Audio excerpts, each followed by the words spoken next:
Richard Ditkoff of 666, how are you? In my time here on YouTube, one thing I've always felt I've been missing is a nemesis. Someone who is my polar opposite.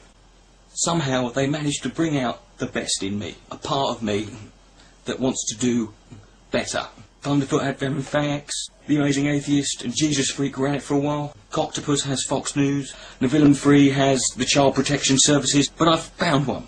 I've realised that this man could be my nemesis. Let's fuck with him some more. Uganda is poised to pass legislation that would make homosexuality a capital offence.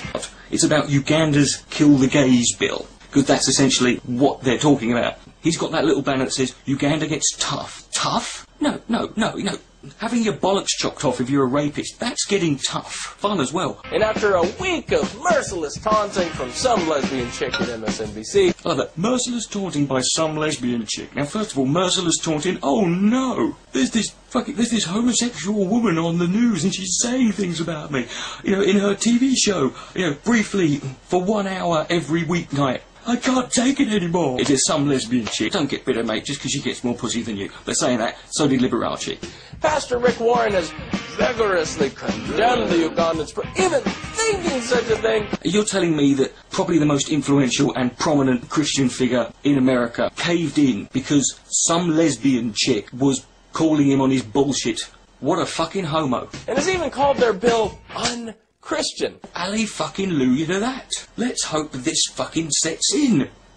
The Bible is where Ugandans got the idea in the first place. At the bottom there, he's got some Bible passages. Whoever sheds the blood of man, by man shall his blood be shed. For in the image of God has God made man.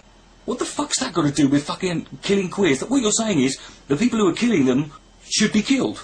I agree with you. Leviticus 20:16, if a man lies with a man, as one lies with a woman, both of them have done what is detestable. They must be put to death. Their blood will be on their own heads. What you're saying is it's okay for women to be gay. And also, it only says lies with a man. What if they have bum sex up against a wall, standing up, and they sleep in separate rooms? What if you don't have sex with each other, but you sleep in the same room? They tend to kneel, gay men. Not that I know, I've been told by friends, people.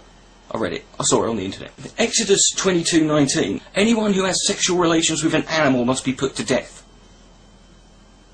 Human beings are animals, so everyone should be put to death. But obviously that's referring to non-human animals.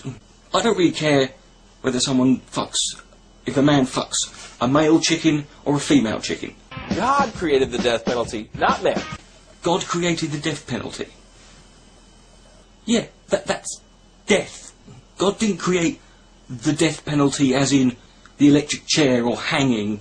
That's nowhere in the Bible. Unless, of course, you're reading some special Bible that's got annotations added in biro by you. And it was God who determined what crimes deserved it. Like wearing, clothes made out of 2 different materials, like that puffer jacket you're wearing, or planting different crops next to each other, or being an unruly child. That's also why our founding fathers also made homosexuality a capital offence. Billy bullshit. Now, whilst homosexuality was illegal, it wasn't a capital offence, because they realised it wasn't really rehabilitation for gay men in order to lock them all in a building together and make them shower together. Straight men have bum sex with other straight men in prison. Yeah, they're going to come out reformed. So unless there's some passage in Scripture that I have missed... Do unto others as you do unto yourself. Love thy neighbour, love thine enemy. Turn the other cheek. If you insist on living your life by the Bible, Jason, here's a Bible verse that I personally think is a good one to live your life by. And maybe you could try it yourself. It's called, "The truth shall set you free." Jesus said it. Then Ugandans are right, and Rick Warren is wrong. And as a liberal, left-wing, loony atheist, I would like to say I've never been happier to hear that Rick Warren is wrong in my life. God bless him. And what you're essentially saying as well is Uganda has a better system and more advanced politics than America, the country you live in. Why do you hate America? You're a communist as well, aren't you? In the 1800s, Uganda was oppressed by an evil homosexual king King Mwanga. The evil homosexual king. The evil homo king. Now, first of all, I'd like to point out one thing.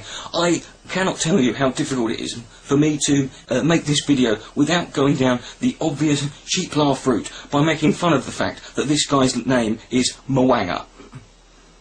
I'm not going to do it. Mwanga. How's Mwanga? I'm not going to do it. There is debate whether he's homosexual. Unfortunately, the idea that he's homosexual only ever comes from Christian or conservative. It only ever comes from those sources. You know. However, this was never substantiated. It's just convenient for them, you know. Mwanga created legislation that required all men in the kingdom to submit to his sexual desires if called upon. Yeah, submit to the king. They must do his desires. They didn't say thou must. You know, it's not the law says that you must blow the king on demand. He was very, very against Christianity. But he saw the Christians as a threat. You know, there were Christians and Muslims. They actually managed to unite and put their differences aside to fight the common enemy. Maybe we could learn that from them.